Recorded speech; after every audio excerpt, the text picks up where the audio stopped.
Vamos começar, que eu já tô me alongando demais nessa introdução. Olha pra isso daqui, naqueles dias maravilhosos. 1º de maio, Dia do Trabalhador. 3 maiores jornais impressos do país. Impressos. Globo, Estadão, Folha de São Paulo. Na capa dos três, nosso presidente Flávio Bolsonaro. Congresso derruba veto de Lula e aprova redução de pena de Bolsonaro. Congresso derruba veto de Lula e beneficia condenados por golpe. Congresso derruba veto de Lula e libera reduzir pena de Bolsonaro. Tá ali. E aí a área destaca, né? Capa dos principais jornais de hoje. Flávio Bolsonaro. Força, poder, autoridade. Tá falando pouco e entregando muito, viu? Ave Maria. Aí, comecei a dar uma olhada, né? Já tinha acordado. Eu me deparei com essa postagem do Renato. A notícia não chamou minha atenção. Mas quando eu vi Renato falando assim, mais uma narrativa enterrada. Para 8 da manhã aqui, quando ele postou isso. 8h07. Tô 13 horas na frente. Eu falei, eu acabei de acordar, né? Não peguei o fio da meada. Mas eu falei, mas como assim, velho? Narrativa enterrada. O que tá acontecendo? Flávio Bolsonaro nega acordo para trocar CPI do Master por dosimetria. Quase qualquer pessoa em sã consciência sabia que o Flávio não faria um acordo desse. Até porque, quando tentaram emplacar essa história de dosimetria, junto com o acordo do Master, agora recentemente, era muito fácil de entender que isso era balela, porque o que aconteceu para derrubar a dosimetria, na verdade, foi aquela ação do Jorge Seife. O Jorge Seife se movimentou, teve inclusive um almoço com o Alcolumbre, foi lá, né, na casa do presidente do Senado, na casa oficial, falou, poxa, vamos botar isso aí para andar. O Alcolumbre estava reticente, falou, pô, mas o pessoal tá pressionando para CPI, porque se tiver uma sessão do Congresso, por lei, né, por causa do regimento interno, o Alcolumbre é obrigado a pautar a CPI do Master. E aí o Seife foi lá e falou, cara, então vamos fazer o seguinte, tô aqui com requerimento da assinatura, pega aqui 27 assinaturas, falando que, olha, podemos fazer uma sessão do Congresso de pauta única, uma pauta apenas para discutir a dosimetria. E por conta disso, o Alcolumbre falou, pô, beleza, vai conseguir isso daí, aí eu vou ficar livre das minhas obrigações regimentais, a gente derruba os vetos do Lula da dosimetria e Zé Fini. Todo mundo sabia que era isso que estava acontecendo. Eu fiquei pensando, pô, qualquer pessoa honesta sabe que é isso que está acontecendo. Por que Renato tá escrevendo assim, uma narrativa enterrada? Eu falei, cara, não é possível. Aí eu continuei rodando na rede social. Aqui eu tava dormindo também, era 3h30 da manhã, e a Carolina, é uma pessoa que eu vejo que, vez ou outra, tá criticando os engraçadinhos da direita, ela vai e coloca assim, ó, primeiro, Flávio não tem poder para articular nada contra o Messias. Depois, Flávio nem declarou voto contra. Daí, Flávio não tá falando massivamente contra. De manhã, Flávio não puxou a vitória para si. E agora, Flávio articulou tudo só para salvar o pai. Esse povo tá pedindo, enfim, tá pedindo graça. É a torcida organizada da narrativa, completamente desesperada. Eu falei, rapaz, isso aqui tá com cara daquela turma do Nicolas, do Silvio Grimaldo. Aí eu continuo lá no Twitter, ainda tava dormindo. 5h15 da manhã. Os mesmos que pediam pro Flávio Bolsonaro sair de perto do radical Eduardo Bolsonaro, agora estão começando a chamar Flávio de candidato do sistema. Observe, eu falei, não é possível. É vendendo a narrativa que Flávio quis rifar a CP do Master, tá se movendo só pra salvar o pai, que não faz nada, agora é candidato do sistema. Eu falei, não é possível. Aí o Carlos fala, né? Coincidência, próxima. Vou ali fazer uma postagem de paz e já volto. Eu falei, paz. Será que tá falando também de bandeira branca? Aí você vai olhar na internet, né? Pra não ficar só nessa. Não tava rolando isso. Aí eu fui tentar entender. Aí aqui, ó, um exemplo pra vocês. De onde estavam vindo essas grandes elucubrações de que pudesse existir um acordão, sabotar a CP do Master, Flávio candidato do sistema? Vai da cabeça de quem? Constantino em parceria com Ruschel, o churrasqueiro? É surreal, bicho, o que essas pessoas aprontam todos os dias. Eu não duvidei que o Constantino tivesse chamando de candidato do sistema, não, mas eu falei, cara, eu vou checar, né? Eu sei que porque o Paulo Figueiredo é amigo dele, eu falei, deve estar triste aí, porque eu ficou triste com o amigo bloqueou. Mas o Leandro Ruschel posta, ó, após crise com Lula, o Alcolumbre deve dar aval a apoio de União e PP a Flávio. Aí ele coloca, você entrou a banda do barco, e o Constantino vem para dizer, rapaz, esse acordo foi profundo mesmo, ó, o acordo. O acordo. Os monstros do pântano largaram a mão do ladrão e vão tentar fazer do Flávio o candidato do sistema. Eu falei, pronto. Agora Flávio Bolsonaro é o candidato do sistema. É mole uma coisa dessa? Essa é a direita brasileira. Ave Maria. Essa é a turma que quer que Flávio se separe do Eduardo, porque Eduardo está atrapalhando a campanha. Quem está ajudando é eles. Quem está ajudando é eles. Aí o tempo foi passando. O dia ontem foi cheio. O cabeça de cocô coloca a notícia dizendo que Flávio cogita rifar Cláudio Castro e lançar a mãe para o Senado. A Rogéria Bolsonaro. Aí lá vai o cara falar da mãe do presidente. Se eu criticar isso, sou traidor na Austrália? Ou para provar minha lealdade, devo defender logo a Laurinha também para o Senado? Falei, pronto. Aí eu falei, né? Rapaz, a turma do Nicolas, agora é pra cima da mãe do presidente. E a Sarita diz, ó. A Rogéria Bolsonaro é conservadora, é de direita, foi vereadora por 2 mandatos, tem experiência política, tem vasta experiência na administração pública no Rio, atua há anos como assessora parlamentar, tenho certeza que votaria todas as pautas da direita, inclusive impeachment de ministro. O sobrenome facilita a eleição, que é a correlação de, pô, ex-mulher de Bolsonaro, mas sabemos que ele não é tudo. O nosso sobrenome facilita a eleição, mas sabemos que ele não é tudo. E que pelo currículo ela tem muito mais a oferecer do que um simples sobrenome. Nossa, minha vista tá ficando cada vez pior, viu? Tô até com meus óculos aqui, ó. A questão vai ficar embaçado já, viu? Mais um ano aí já não consigo ler daqui mais. Além da Rogéria não servir para o Senado do Rio, e olha que o Cláudio Castro, a priori aí tá meio que inelegível por causa da questão lá do TSE, mas o pessoal acha que dá para reverter o caso dele e sair candidato. Aí Santa Catarina. O amigo do Silvio Grimaldo, amiguinho mesmo, tá quase todo dia fazendo spaces lá no Twitter. Rafael. É Carol e a mim. Carol e a mim. Candidatos, né? Da verdadeira direita é Carol e a mim, não é o Carlos. Aí a Pam pergunta, não é que vocês acham disso? Aí vem um Constantino, bons nomes. Então, é papo que Flávio tá fazendo acordão, é papo que Flávio é o candidato do sistema, é papo que a mãe do presidente não presta, é papo que é a mim e a Carol de Tony, que o Carlos também não presta. Isso aqui é direita. Os aliados de vocês, né? Um amigo do Paulo Figueiredo. Eu fiquei de cara, né? Aí eu postei aquela DRT, né? Na PAN aqui com a notícia do Constantino. Aí eu falo, né? Agora Nicolas manda Constantino desgastar o Carlos. Veja que o Nicolas colocou para Constantino repetir o mesmo discurso do Silvio Grimaldo. Aí, para minha alegria, de verdade, por isso que eu trouxe esse post aqui, o Daniel Lobo, que também é da turma do Nicolas e tem uma relação ainda mais profunda do que a do Constantino, já mostro porque aqui a gente mostra, a gente não fica só nas acusações, vem falar do seu parceiro.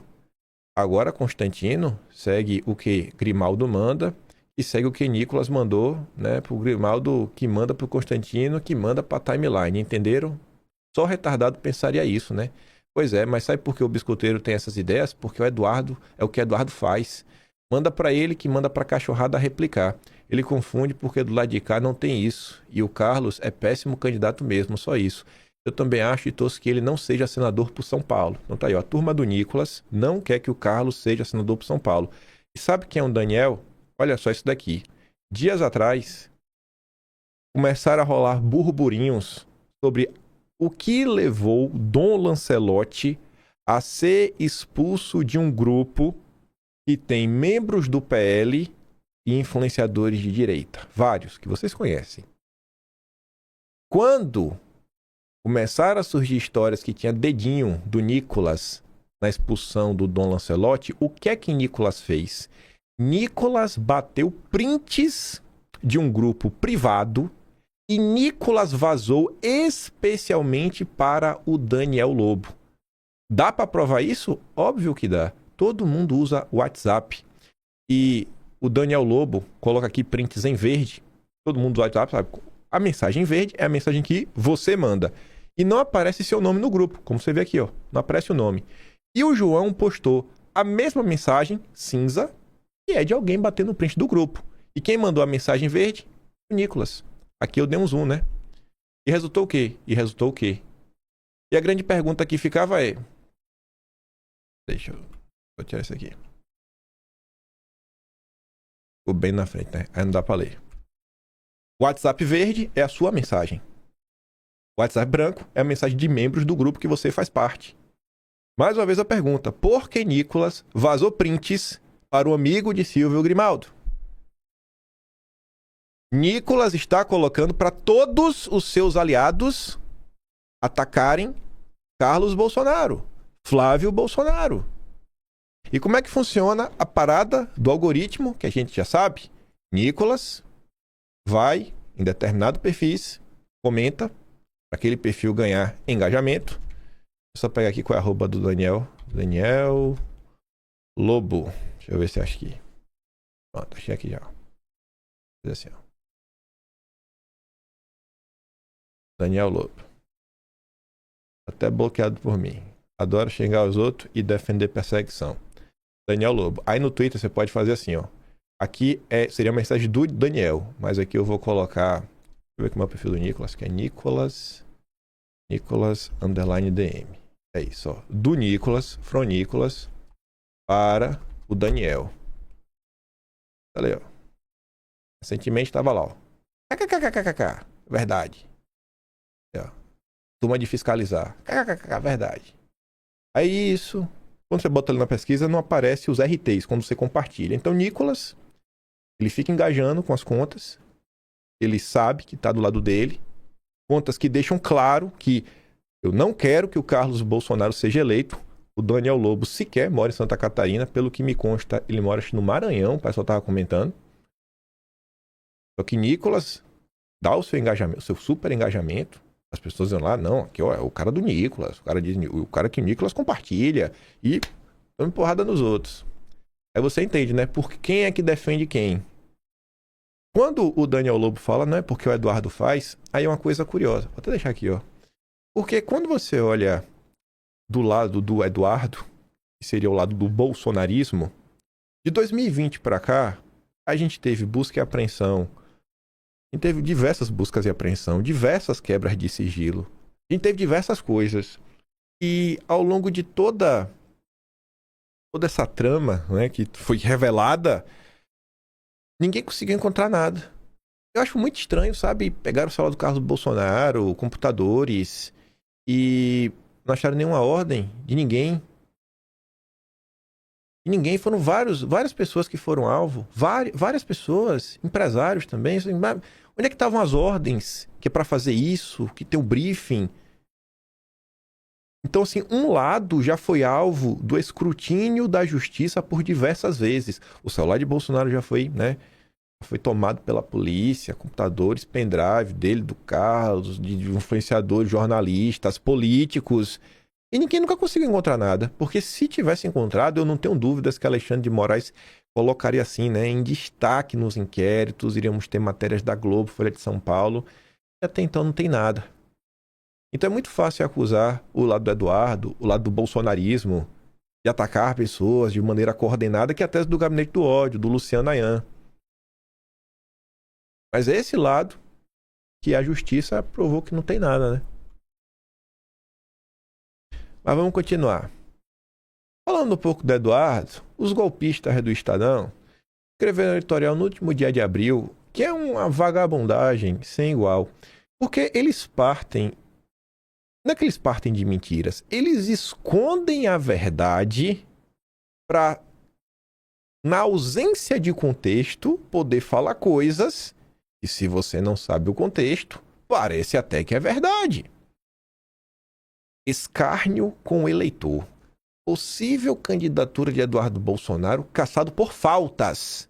Despreza deveres do mandato. Ele realmente foi caçado por faltas, mas... É porque ele faltou ou porque, curiosamente, Eduardo Bolsonaro tentava votar à distância, o telefone meio que não funcionava. As coisas curiosas, mesmo com o VPN não funcionava. Acho que Eduardo não foi caçado por faltas. Faltas foi só o motivo.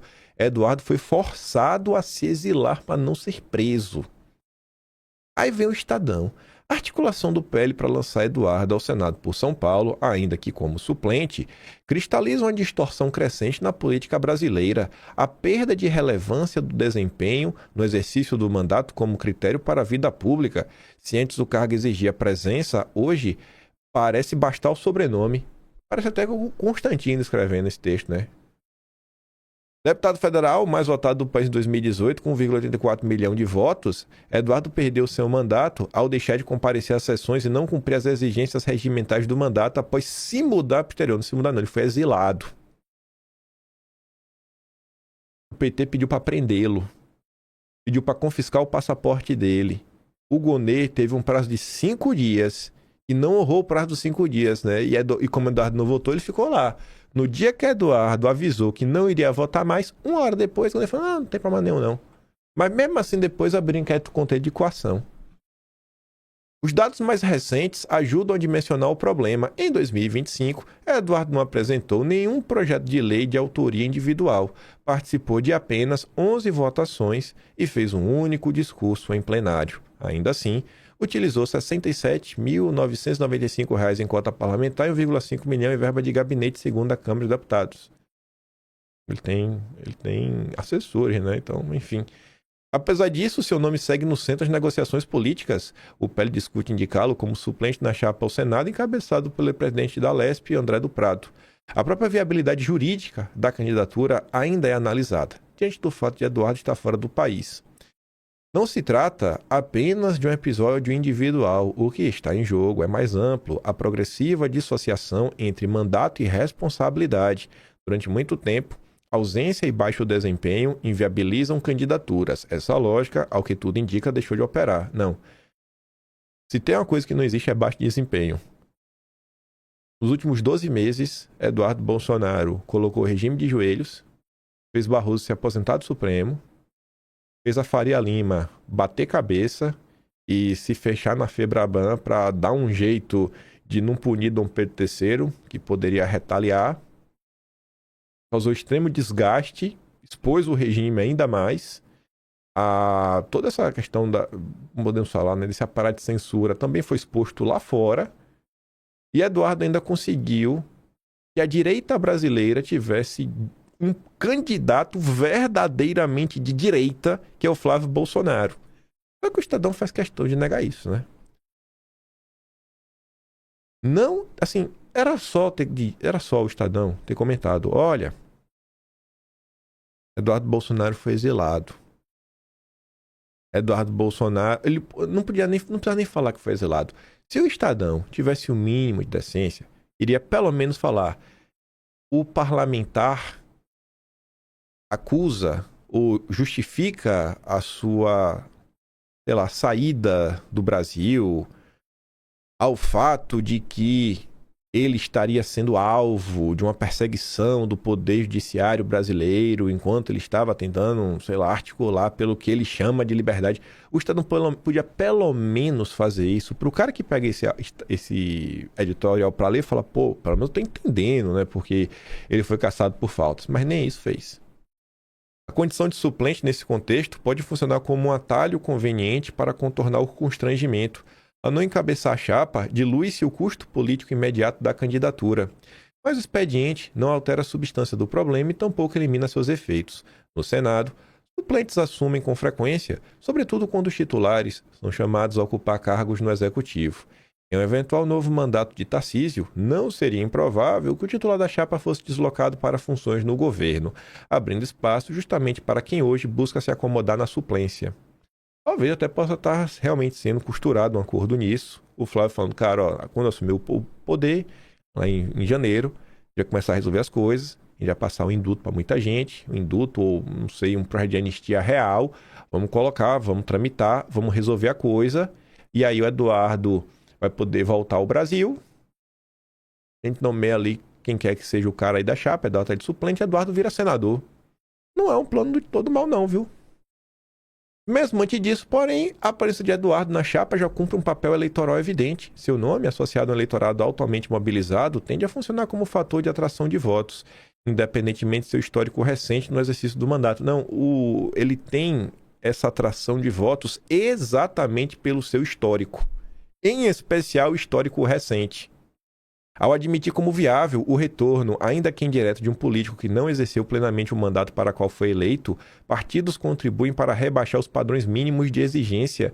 O problema, portanto, não se esgota na figura de Eduardo, ele apenas explicita uma distorção mais ampla. Mas eu achava que a democracia deveria ser exercida pela população. Qualquer pessoa pode ser candidata, desde que siga lá os termos. A população escolhe. O povo escolhe quem eles querem e quem eles não querem. O partido que tem que fazer essa filtragem? O povo não tem capacidade de escolher por si mesmo? Aí, falando do Eduardo Bolsonaro. Eduardo ontem postou. Ele gravou um vídeo falando: eu curti um post do Ruizão, do PCO, o agente Back Pepper. Ele falou: acabei curtindo um post do PCO. Já mostra aí o comentário do Eduardo na íntegra. Aí quem que aparece? Fazendo campanha contra, de novo ele, cabeça de fralda, o Pampers. Pois é, curte PCO e detona o Nicolas, mas sem novidade. Você vive dando moral pra turma que adora chamar o Comuna defensor do Hamas para entrevistas. Bom, eu não sei de que ele tá falando. Porque assim, entrevistas no plural significa mais de uma. De mim, o Constantino com certeza não tá falando. Porque a gente só fez uma única entrevista com o Ruizão e depois que todo mundo fez, né? Tipo, o Emílio fez lá no Pânico, o Superman fez, né? O Superman da Shopee. Então, se todo mundo da direita fez, e também pode fazer, né? Não. Aí o Cauã, que não é bobo, não é nada, meteu logo aqui o print do Superman da Shopee e o advogado lá da turma do Deltan, o Marcília, com o Ruizão. Constantino, busque a Deus para retirar esse ódio. Você nunca esteve tão doente com isso. Eu acho que na verdade não é ódio. Eu acho que ele nunca teve tanta dificuldade de manter a máscara. Por acaso, se você é jornalista e busca entrevistar pessoas e isso é errado, a função não é justamente colher informações? O próprio Fio Diário, que tem o Superman da Shopee como um dos protagonistas, já entrevistou o Rui. Se alguém faz uma análise justa e essa análise colabora para a defesa de quem está no nosso campo político, por que não acreditar? Se alguém de esquerda defende a verdade de que não houve golpe, é mostrar que os conservadores, coisa que você não é, sempre tiveram razão. O próprio professor Olavo de Carvalho já divulgou artigos do PCO e não me assusta se você o atacar por isso, até porque você sempre o perseguiu. Aí tá aqui, Olavo. As situações loucas preparam sempre algumas surpresas auspiciosas. Uma das análises mais realistas do conflito americano, infinitamente superior a tudo que saiu no Globo e na Folha, veio justamente do Diário da Causa Operária, que é o jornal lá do PCO. O que Eduardo compartilhou que fez o Constantino surtar? Tá ali, ó. Acabei curtindo um post do PCO. Alguma dúvida de que a estratégia do Lula e do Supremo é fracassada? E o Ruizão escreveu: o Lula ficou com o mico do Supremo na eleição. Sobre o dilema do apoio da esquerda ao Supremo, Ruizão, pré-candidato à presidência da República, pré-candidato, comenta na análise de terça. Se fosse o Bolsonaro, é possível que ele estivesse bem à frente do Lula. O quadro eleitoral mostra que a perseguição judicial ao Bolsonaro não vai resolver o problema do bolsonarismo. O PT, o Supremo e o Congresso aprovaram leis de censura e não conseguiram conter a extrema-direita. A doutrina majoritária no PT é de que é preciso censurar tudo, controlar a internet para conter o bolsonarismo, mas o tiro está sendo pela culatra. O cara tá falando que Lula, o Supremo... Olha só, o cara tá falando que Lula, junto com o Supremo Congresso, estão censurando e perseguindo a direita. Mas o Constantino... Não, como assim? É um absurdo. É um absurdo o que Eduardo está fazendo. É um absurdo. Aí o Mafinha ficou puto da vida, né? Com o Pampras e falou: rapaz, eu prefiro o Ruizão e Constantino hoje em dia. O Rui Costa é honesto, pelo menos.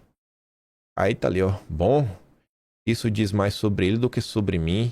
E aos que pedem para não dar palco para essa turma do corrupto dos fundos de pensão, Eles andam tão desesperados comigo que saíram do armário. E isso é bom para depurar a direita de verdade de petistas infiltrados.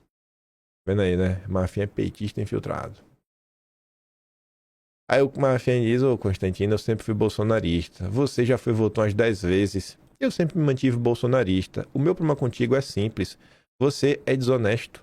Anda mentindo compulsivamente, fazendo críticas com 2 pesos, 2 medidas. E tudo isso porque você não consegue debater com o orelhudo da Austrália.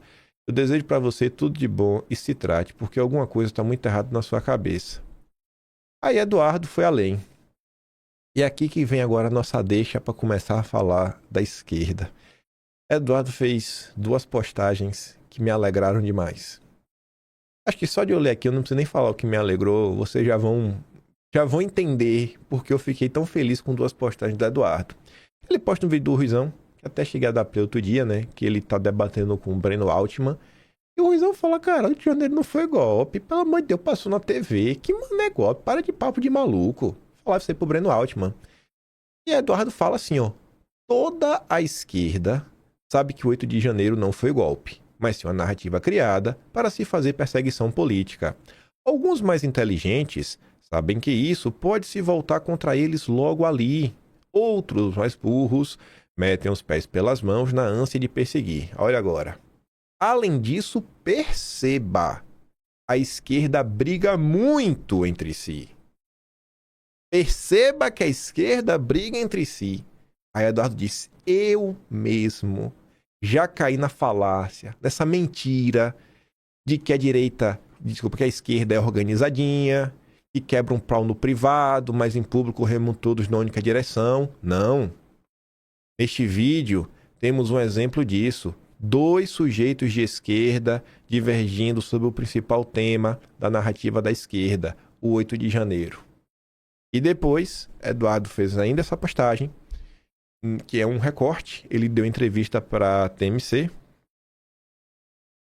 e ele escreve na legenda, ó, nem a esquerda é unida. PSOL já acionou o Supremo contra o PT, por exemplo. Na direita, quem sabota paga o preço. O eleitor tem memória. Quem não trabalha por Flávio pode repetir o destino de Joyce e Alexandre Frota. Escute o Dudu. Queria entender como é que é possível, ou seria possível, vai ser viável evitar a fragmentação da direita neste ano. Olha, isso daí é um sinônimo de pluralidade de ideias, né, de liberdade.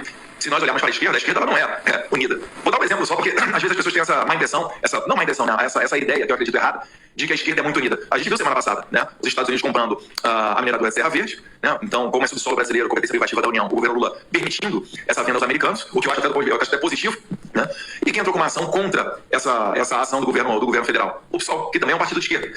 Então, essa fragmentação, eu vejo ela como natural. Não posso aqui ser, né, tão arrogante a ponto de imaginar que não só vai haver uma direita, Bolsonaro é dono da direita. Não, não é isso. Mas existem, né, várias formas de pensamento. O que está acontecendo é um debate muito grande dentro da direita é que pessoas que se elegeram, né, na esteira do nome Bolsonaro, do nome do Jair Bolsonaro, e que estão dentro do Partido Liberal, não estão apoiando os candidatos do Partido Liberal, notoriamente, né, o candidato à presidência, o Flávio Bolsonaro. Então isso está gerando muito debate. E a população tem que ser livre para falar o que ela quiser. E se alguém estiver insatisfeito, né, achar que é eleito sob a esteira com apoio do presidente Jair Bolsonaro, mas que deva fazer outra coisa diferente das orientações dele, tem que procurar outro partido, até por uma questão de coerência. Mas isso é muito complicado. Por quê? Porque se esses políticos tomarem por esse caminho, eles vão ter uma eleição muito difícil. Porque o recall, o feedback que se tem, é que as pessoas que tentaram fazer isso são pessoas da equipe de Joyce Hoffmann, Alexandre Frota, que já receberam um selo de traíra dos eleitores bolsonaristas. Então esse debate acontece muito fortemente e as pessoas cada vez mais atentas nesse perfil, que é também chamado de caroneiro. Então é natural esse debate. Eu não estou acusando ninguém aqui de ser traíra ou de ser caroneiro, isso daí é da opinião de cada um forma a sua opinião, mas podem ter certeza, quando um debate, né, desses vem a público, é porque já se tentou nos bastidores, várias vezes, tentou-se saná-lo. Né? Eu mesmo já conversei com vários atores, com várias pessoas para apoiar o Flávio Bolsonaro e, como última instância, né, isso acaba ficando muito claro ao eleitor. As pessoas que estão no PL e que não apoiarem Flávio Bolsonaro, essas serão as pessoas principais prejudicadas, né, porque você quebra com a coerência. Se você não respeita o líder, né, a pessoa que, teoricamente, é responsável pela sua eleição, ora bolas, que tipo de ser humano você é? Né? As pessoas torcem o nariz não só finalizando, as pessoas torcem o nariz não só por casos de corrupção, né, crimes do colarinho branco, mas também por conta dessa conduta infiel partidária. Mas o julgamento é de cada um.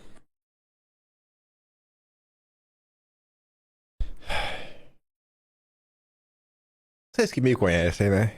Eduardo tá aí falando a verdade para as pessoas. Falando, gente, pelo amor de Deus, vamos acordar. O Brasil não é dividido apenas em direita e esquerda. Dentro da esquerda tem vários grupos, várias bolhas.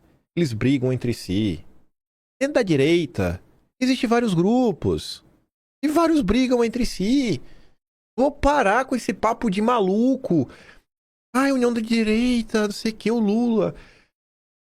Aí, se você toma como verdade que não pode criticar ninguém, tem que ficar calado em nome de um bem maior pra derrotar o Lula. Aí derrota o Lula.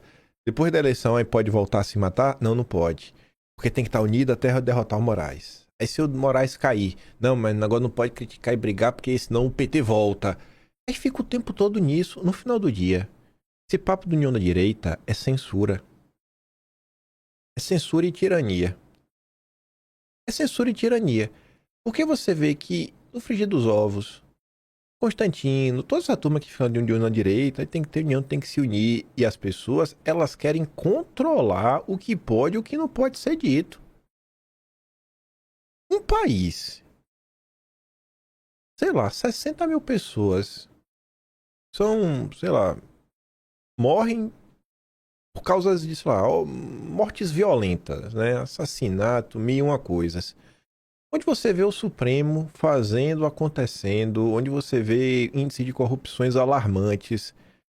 Vocês querem me falar que uma pessoa que se politiza, entende minimamente que existem esses problemas no Brasil, taxa de juros elevadíssima, desemprego, baixos salários, saúde precária.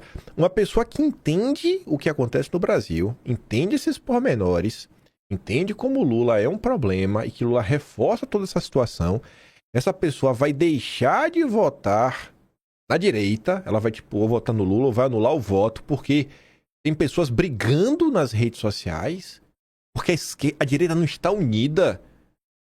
Não faz nenhum sentido, bicho. Não faz nenhum sentido.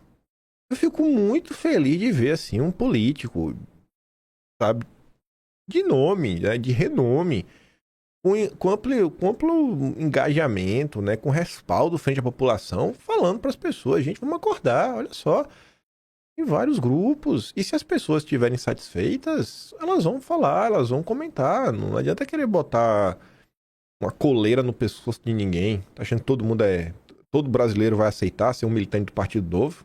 Usar a coleira do Deltan? Não, não é assim que funciona.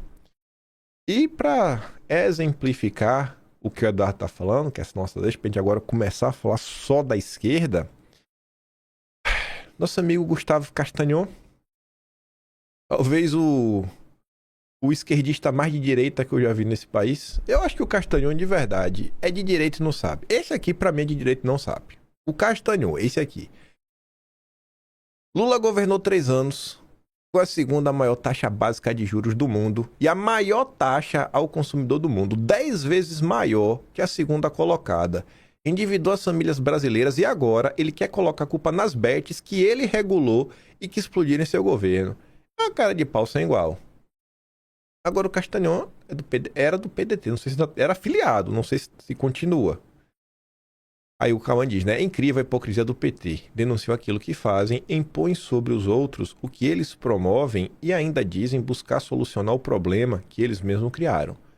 Mas assim, Castañón, falando do Lula, tipo, o cara do PDT reclamando do cara do PT. Tem um aspecto histórico aí no meio, porque o Brizola já criticava o Lula, né? Então, ok, essa crítica aí não vale de muito. Aí temos também o nosso já conhecido Danilo Thomas.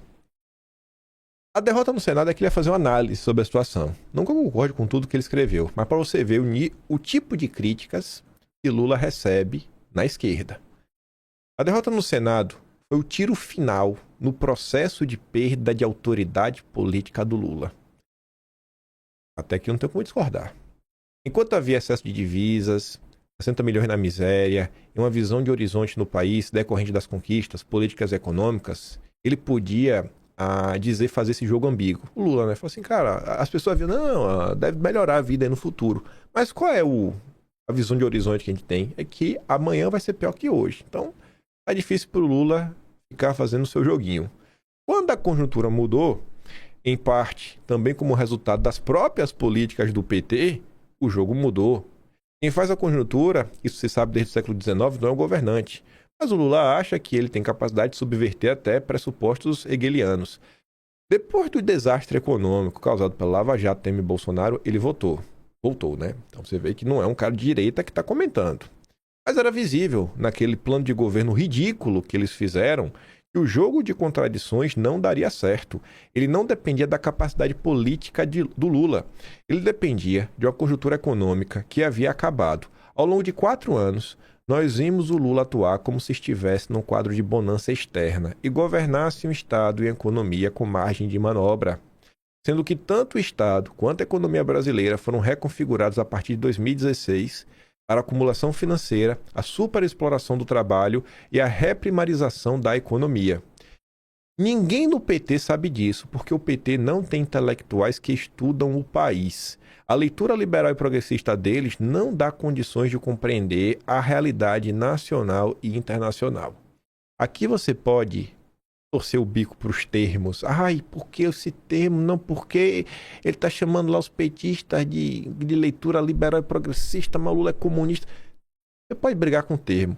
Agora, se você olhar sem os adjetivos, o conteúdo assim, o substantivo da coisa, o que ele está falando no final do dia? Ele fala, cara, olha só, o PT hoje já não tem mais uma massa de pessoas que pensa.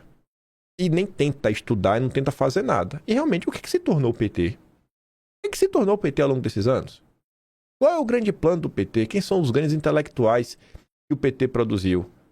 A turma do PT hoje, os intelectuais, né, muito entre aspas, é a galera que está discutindo essas questões identitárias, pauta de gênero, sabe? Cor, raça, etnia. Eu falo, bicho, o que isso tem a ver, sabe, com conjuntura de país, análise? Ainda que seja para colocar um plano perverso do PT em campo. Não tem. Simplesmente não tem. Tem lá no máximo só o Disseu, que tá coordenando até hoje as coisas do PT, é o Disseu, que ainda para pensar uma coisa aí. Só. Só e somente só. Só e somente só. E tá aí, batendo cabeça. O resultado disso foi um governo que foi se desfazendo dia a dia, mês a mês e ano a ano. E ainda por cima, buscando sufocar opiniões contrárias. Professores em greve foram chamados de golpistas. Ministros processaram cidadãos. Um sem número de crimes de opinião foram criados. E todo o setor de educação e cultura foi convertido num právida pintado com as cores do arco-íris. O que ele está querendo falar aqui, né? Toda essa parte artística da esquerda e tudo mais, todo o setor cultural brasileiro, hoje em dia é woke. Não faz arte, não faz cultura. Nem que seja aquela arte para tentar vender uma agenda meio social, sabe? Preocupação com os pobres. Não. É puro identitarismo. Não existe combinação pior do que maus resultados econômicos e repressão e tutela política. Que é o que o governo Lula está fazendo. Economia podre com censura. Foi a receita dos peronistas com Isabelita e a dupla Fernandes. Deu no que deu. E foi o quê? A vitória do Milei na Argentina. Adianta perseguir? Não entrega um bom resultado na economia e ainda persegue? Cara, o que vai acontecer no Brasil? Lula vai perder. Aí você pode falar, pô, a análise do Danilo Thomas não conta, ele deve ser de alguma esquerda limpinha, vai que o Lula bulinou ele quando ele era criança, o Castanhão do PDT também não vale. Beleza, velho, beleza, eu sei que vocês são chatos, vocês ficam o tempo todo aí arrumando motivos para acreditar que, na verdade, a esquerda é unida. Porque, na verdade, é o PT. É porque eles aqui são grupos diferentes, mas os petistas são unidos. Beleza? Vamos derrubar de vez agora. Vamos chutar o pau da barraca. O último pau da barraca. Fala agora, vai. O maior portal petista do país, os nossos amigos do Brasil 247, entrevistaram o petista histórico José Genuíno, que falou que Lula deve chamar o outro petista histórico e líder do PT no Senado, o petista Jacques Wagner, às falas. Ai, não te falaram que a esquerda só briga no privado? Explica aí agora. O ex-presidente do PT afirmou em entrevista ao Brasil 247 que Lula, que é do PT, precisa chamar Jacques Wagner, do PT, às falas, após a derrota da indicação do Messias. Para Genuíno, a postura do líder do governo no Senado durante a sabatina de Messias foi inaceitável. e demonstrou que Wagner não teria mais condições políticas de exercer a liderança governista na casa. Chamar o líder do governo às falas porque a atitude de Wagner foi inaceitável para um partido como o PT. Aquilo ali foi um desrespeito à militância do partido, afirmou Genuíno. O ex-presidente do PT também sugeriu diretamente que Lula troque a liderança do governo no Senado. Se eu puder sugerir ao Lula, troque a liderança do governo no Senado. Se o Wagner tivesse feito coisa pior, era capaz do Genuíno estar na expulsão do partido. Uma coisa que existe na esquerda é o seguinte: quando eles tomam uma decisão, a decisão está tomada. E eles sabem respeitar a hierarquia. Mas o Genuíno é ex-presidente do PT. Ele está, assim, no mesmo patamar do Wagner. Pode apontar o dedo na cara. Segundo o Genuíno, as derrotas envolvendo a dosimetria e a rejeição de Bessias não foram episódios normais da política parlamentar, mas parte de uma articulação mais ampla para interditar o governo Lula e enfraquecer a sua autoridade. Foram duas derrotas não normais, duas derrotas políticas que nós temos que dar a volta por cima. Genuíno sustentou que a conciliação institucional bateu no teto. Ele está falando, essa política do Lula, de querer ser amiguinho da turma do Centrão, já deu. E que Lula deve abandonar a lógica de acordos sem limites com o Congresso. Para ele, Lula precisa recuperar a iniciativa política nas ruas, com uma plataforma popular democrática de defesa da soberania nacional.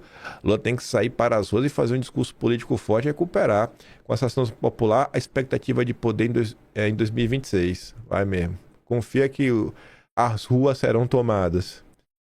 O ex-dirigente petista também criticou o que chamou de compadrio entre setores do governo e lideranças do Senado. Segundo ele, esse tipo de relação desmoraliza o campo popular. Esse compadrio é nefasto para uma desculpa política. Para Genuíno, a derrota de Messias expôs uma crise no modelo de governabilidade adotado pelo governo Lula. Ele defendeu que o PT e as forças de esquerda reorganizem suas alianças e priorizem a mobilização social. O modelo de governabilidade bateu no teto, a conciliação institucional bateu no teto, nós temos que fazer um giro, e esse giro é com as ruas, com o povo, com a pauta democrática e popular.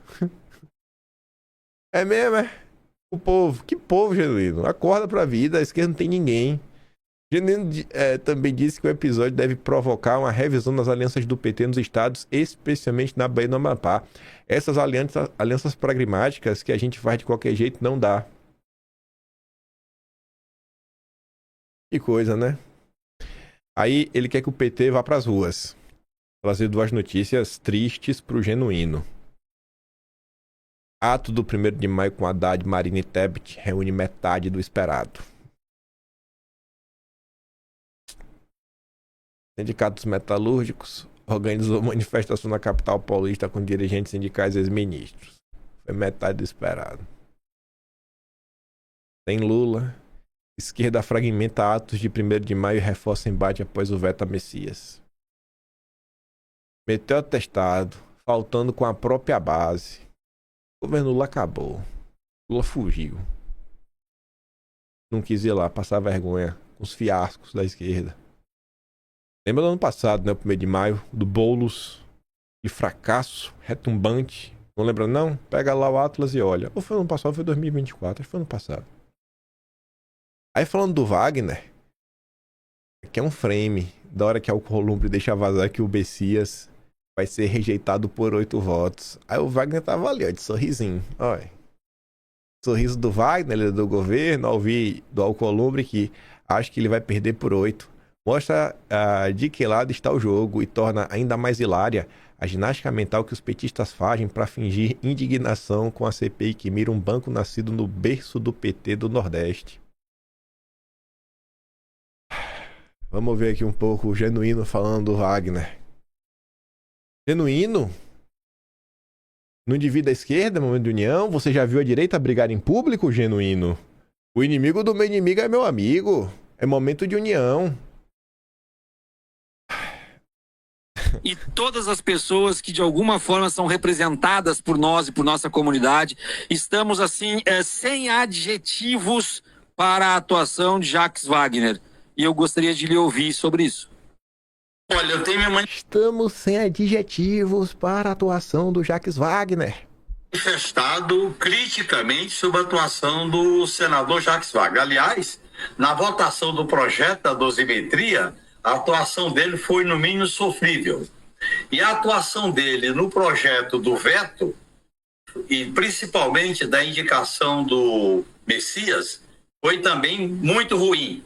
Aquele compadrio, aquela conciliação, aquele jeitinho em que o Alcolumbre revela para ele qual seria o resultado da votação e ele não dá nenhum sinal de perplexidade nem de contrariedade, bate nas costas como se fosse uma coisa de amigos íntimos. Eu acho que o Lula deveria indicar um outro senador para o cargo de líder do governo no Senado. Eu externo isso publicamente. Eu deveria indicar outro nome. Pois é. A entrevista foi muito mais longa, né? Ainda falando do Jacques Wagner, no dia do Messias, no dia que é meia-noite, né? Horas depois. Meia-noite, dia 30. Foi dia 29 ainda. Jacques Wagner é cobrado após derrota histórica de Messias e previsão errada sobre votos. A Globo reportava, né? Alas do Planalto afirmaram nos bastidores que Jacques Wagner terá de prestar contas ao governo por ter desenhado o cenário equivocado da previsão de votação para o Messias. Críticos da atuação do senador, que é um dos auxiliares mais próximos de Lula, afirmam que o Wagner não atuou a favor de Messias e deu diagnóstico errado a Lula, tranquilizando o governo e impedindo a reação de última hora. E para por aqui a confusão na esquerda? Não, óbvio que não. Comentávamos ontem sobre o companheiro Pacheco e agora André Sadi diz que indignado... Ah, não, aqui nessa... Calma, aqui não é do Pacheco ainda não. Ainda não é do Pacheco, pensei que já era do Pacheco. Messias diz aliados que derrota ao Supremo foi golpe de Moraes e Alcolumbre e ala do governo entra em modo guerra. Ave Maria. Vão brigar com Dom Pedro III? Aí sim, né?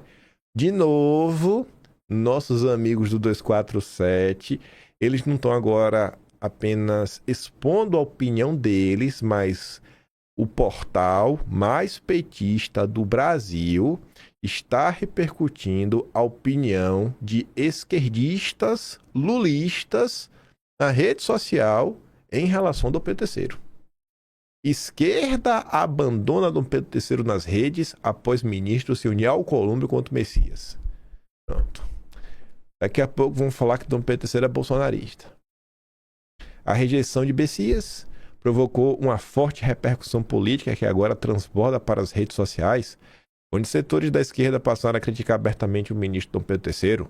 O episódio marca uma inflexão relevante no ambiente digital, indicando desgaste na base de apoio que historicamente sustentava o magistrado. Ei, rapaz.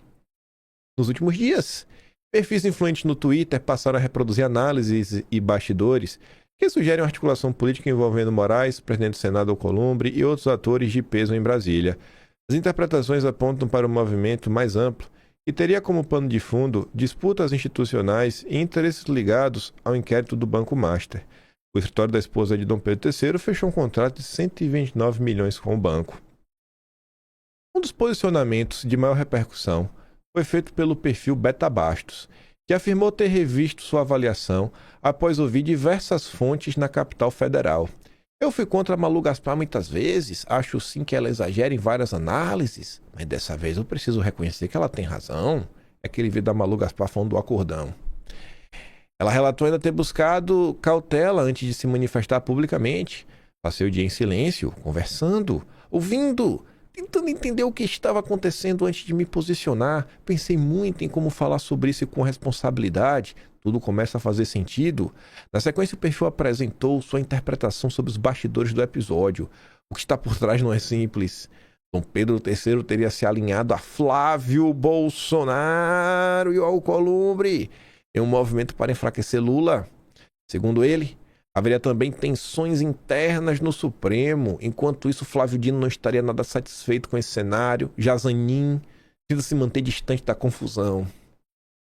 O Zanin não quer dividir a direita. Ele não quer dividir também a esquerda, não quer dividir nada. O Zanin quer ficar de boa. O Zanin é da galera. A publicação também levantou hipóteses sobre movimentações mais amplas. E há mais. Tudo indica que Dom Pedro III e possivelmente Toffoli também estariam juntos nesse movimento, na tentativa de se blindar diante da crise envolvendo o Master. O que parecia improvável começa a se encaixar. E o jogo claramente é muito maior do que estão mostrando. Outro perfil de grande alcance, Vitor Garcia, reforçou a mesma linha de análise. Eu já bati muito na dona Gaspar, mas ela não está mentindo. Não nessa. Muita gente em Brasília contando a mesma história. Acordão. Dom Pedro III virou bolsonarista para safadear o Lula. Imagina a pessoa que acredita nisso, viu? Já o perfil Rodrigo Veloso apontou diretamente para o inquérito do Banco Master como elemento central na rejeição de Bessias. Todos os jornalistas de todos os veículos que estão apurando o que aconteceu já descobriram um grande motivo da rejeição de Bessias. Inquérito do Master. Uma das postagens que circulam nas redes, as reportagens de jornalistas como Daniela Lima, do Alibi, o Josias, também teriam identificado elementos políticos relevantes no processo, entre eles a informação de que Batoré teria encaminhado a senadores um vídeo do Bessias em que ele menciona a proximidade com Mendonça. Aí não pode, né? O Mendonça é o do Master. Os bastidores do governo também são mencionadas avaliações políticas sobre os impactos da indicação. A mobilização considerada discreta do Wagner teria sido influenciada pela leitura de que a nomeação de um ministro alinhado a investigações envolvendo políticos poderia comprometer alianças e a governabilidade, além de interesses indiretos relacionados ao caso. Já está criticando até o Jacques Wagner em público. É influenciador criticando, é portal petista criticando, é o José Genuíno, ex-presidente do PT, criticando, mas um monte de gente fica mentindo pra vocês, que a esquerda não briga em... Não. Pelo amor de Deus, gente. Como vocês se deixam, sabe, ser influenciados? Como é que vocês dão ouvido para pessoas que estão mentindo pra vocês? E se elas não estiverem mentindo, também é um problema grave. Significa que elas só estão repetindo uma mentira. Às vezes elas realmente acreditam nisso. Ou seja, como é que um jornalista de direita, influenciador, político, escambau, que vive disso, não consegue apurar minimamente o fato de que a esquerda briga entre si o tempo todo? Olha como está o clima. Só que o final desse texto é a melhor parte. Só não é melhor do que a facada do Pacheco. A gente vai falar ainda. E ali, ó. Calada política e fissuras na base. O conjunto dessas manifestações revela uma mudança de humor entre setores da esquerda nas redes, que passam a questionar a atuação de Dom Pedro III em um momento de forte tensão institucional. O episódio ampliou o debate sobre o papel do Supremo, as relações entre os poderes e os limites da atuação política de seus integrantes. Mais do que um episódio isolado, a crise envolvendo Bessias passa a ser interpretada como parte de um rearranjo mais amplo de forças em Brasília, com reflexos diretos no ambiente político e digital. E olha essa última linha. Alexandre de Moraes, responsável pelo inquérito do 8 de janeiro, deixou de ser intocável na esquerda. Há um ano atrás, a gente só tomava na cabeça, não tinha luz no fim do túnel, não tinha candidato de direita na mesa, não tinha um cenário de rever as penas, né, dos perseguidos do 8 de janeiro, de Bolsonaro, nada. A esquerda, né, fechadinha com Dom Pedro III, a Globo fechadinha. Olha como tá agora. Olha como tá agora. Mudou, não foi? E pra melhor, graças a Deus. Mas calma que tem mais. Antes de falar da facada do Pacheco, nossos amigos do 247 levaram a detremura. Esquerda abandona Xandexon após traição de Bessias. Eita, chamou de traidor, viu? O companheiro Moraes virou traidor. E não para por aí, porque ontem tivemos esta pérola em entrevista para a Globo News. Randolph Rodrigues fala em impeachment de ministro do Supremo. Não vou nem falar assim, acredite se quiser, não, porque eu vou te mostrar. Agora, eu acho, sinceramente, que o STF tem que também fazer autocríticas. Ontem foi utilizado muito, você acompanhou a sabatina, o termo autocontenção. Está mais do que na hora de voltarmos a debater uma reforma do judiciário. Mas eu também sou o primeiro a dizer que existe a prerrogativa do impeachment de ministros e essa prerrogativa é una e exclusiva do Senado. E ocorrendo desvio de conduta, é óbvio que o Senado, sempre que for provocado, diante de desvio de conduta, deve atuar. Senador, eu perguntei para o senhor... Valdo, quer fazer pergunta antes? Claro. Você decide, ou eu ou você. Pode... É o governo, né? O governo pode meter impeachment aí no senador, na verdade. Aí a crise não para. Calma que tá chegando na facada. Calma que tem mais. Tem mais. Vamos bater um pouco mais no PT. Vamos, na verdade, bater, né? Só expor o que tá acontecendo. Ai, agora vem a análise da turma da CNN. A Yara, falei na metade, né? Daniel disse que o governo está perdido. Não há estratégia, não há leitura de risco, não há coordenação. Podia estar falando da direita também, ia ser a mesma coisa. A oposição se organizou em silêncio, o Planalto não antecipou a derrota, não sabe quem indicar ao Supremo, testa nomes ao acaso, tenta criar narrativas para conter o desgaste, mas o calendário político trava tudo, o tempo tá passando, já estamos em maio, só tem mais 2 meses. E vai entrar em recesso. E acabou. Acabou. Porque já é eleição já. Não vou votar mais nada. O Lula tem aí umas 7 semanas. O Lula tem 6 a 7 semanas pra fazer um milagre. Não vai rolar. Mas vamos ver aqui a CNN. O governo está querendo deixar a poeira baixar, querer dizer que existe uma estratégia bem delineada com um mapeamento de riscos devidamente feito. E isso está longe de ser verdadeiro. O governo está perdido. O governo não está sabendo o que fazer, assim como minutos antes da votação ontem não sabia qual era o real risco de derrota. A oposição estava arrumadinha, ainda que em silêncio, ainda que na penumbra. O governo não sabe o que fazer. E esse não saber o que fazer envolve desde a indicação de uma nova pessoa, para um novo nome para o Supremo no lugar de Messias. Agora há pouco eu e o Gustavo Uribe aqui tínhamos a informação de que um dos nomes citados também é o da ex-ministra Simone Tebet. Até nela se fala, entre alguns petistas e auxiliares do governo. Não seria minha aposta, mas ela chega a ser citada também, assim como uma mulher e mulheres negras, para constranger o Senado, mas o governo também não sabe como se livrar de uma pecha que pegou nas últimas 24 horas, de que o governo Lula 3 acabou. E isso é muito grave, há muita curiosidade, tanto da oposição quanto do governo, para ver o que as próximas pesquisas vão refletir, porque é um caso que mobilizou a imprensa, está todo mundo falando sobre isso o tempo todo, nas redes sociais, na classe política, no empresariado, e há um interesse em ver como é que as pesquisas, o que as pesquisas vão dizer, mas também uma preocupação do governo em não deixar esse clima de governo Lula 3 acabou pegar. O fato é que temos mais 2 meses de... Não pode deixar, gente, esse clima, o governo acabou, não pode deixar esse clima pegar.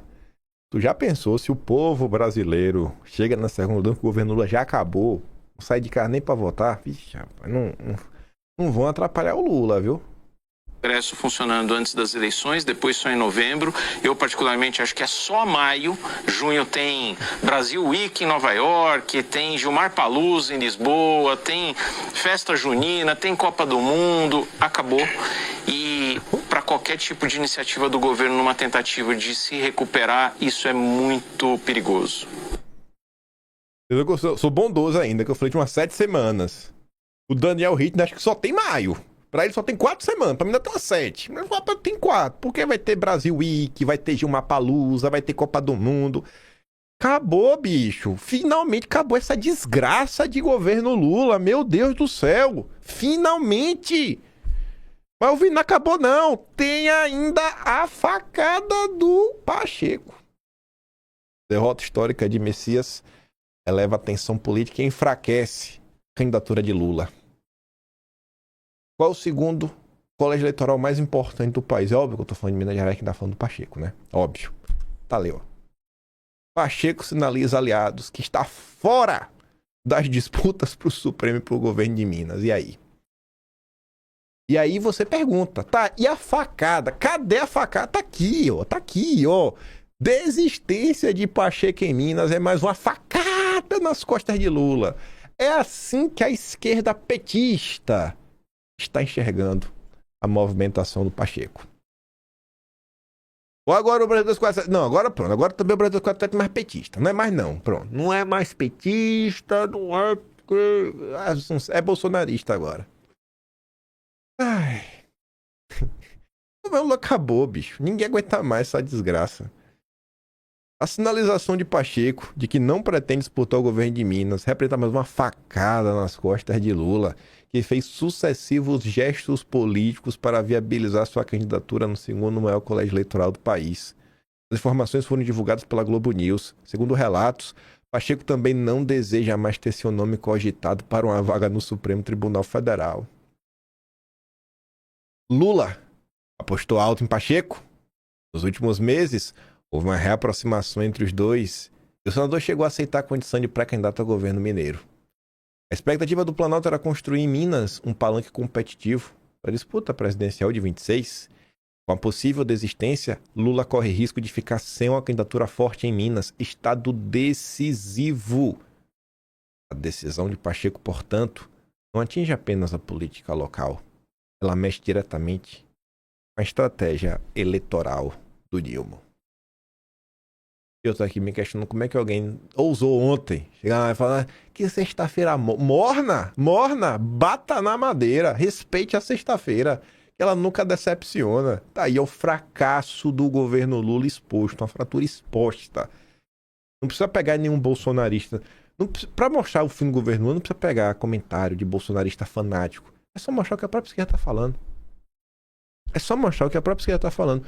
E vocês veem, vocês conseguem às vezes perceber que a profundidade da análise da esquerda em relação ao Lula que está acontecendo, ela é muito mais profunda do que quando você compara a crítica que a direita faz à própria direita.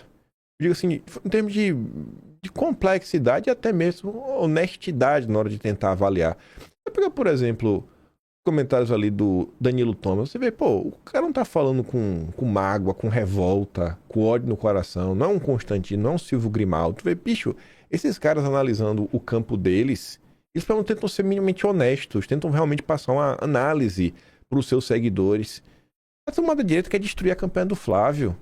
Destruir não, eles querem enfraquecer a campanha do Flávio pra negociar, sabe? Tem um carguinho aqui, emplacar os amiguinhos deles. Ah, meu Deus do céu. Cansado dessa gente, viu? Cansado dessa gente. Está ali. Os irmãos seguem firmes e fortes.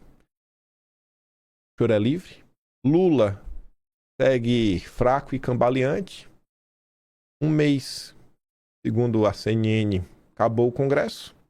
Pra mim ainda vai umas 7 semanas, porque por mais que tenha esses eventos internacionais, pode voltar alguma coisa no Brasil, né? Se eles realmente quiserem. Você tem umas 7 semanas, mas depois acabou, gente. Acabou a eleição, não passa mais nada. O que Lula tinha para entregar já entregou, não pode fazer milagre, não vai ser na canetada. A imprensa, a gente já tá em maio, né? Começou maio, a imprensa não demonstra nenhuma simpatia pelo Lula, nenhuma. Quem acompanhou as eleições de 2022 lembra da carniça que era, em especial a Globo. Chegou ao fim, velho. Chegou ao fim. E que a gente não se esqueça, né? O que foi era Lula 3. O Atlas tá aí para relembrar, mês a mês, tudo bonitinho. Mas que realmente não esqueça o que foi era Lula 3, os responsáveis pelo Lula se eleger, a turma do mercado financeiro, a própria imprensa, a turma do Centrão, os limpinhos cheirosos ao redor do Brasil. Porque há de passar. E torcer para que o Flávio realmente possa indicar esse próximo ministro do Supremo no lugar do Bessias, que seja um nome, sei lá, mais para direita do que para o centro. Eu não acho que vai ser um nome super de direita, mas poxa, cara, se for um nome mais à direita no lugar do Messias, até então o nome de centro já tá melhor. Pelo menos não foi o Bessias, pelo menos não foi um petista. O último petista que entrou no Supremo, fé em Deus, será Flávio Dino. Que ele seja o último petista a ter entrado no Supremo. Nunca mais tem um petista nesse país. Na Suprema Corte Brasileira. Todos esses vídeos que eu dei play, vou mandá-lo no Telegram. O link tá aqui na descrição. Gosta do meu trabalhinho, quiser ajudar um pouco mais, passa na mail do canal. Tem um Tony Valeu, tem um Pedro na descrição e tem um Atlas Brasileiro, kimpen.com.br. Eu vejo vocês amanhã. Fiquem com aquele grande beijo, abraço, tamo juntos. Valeu, meus amigos. Fui!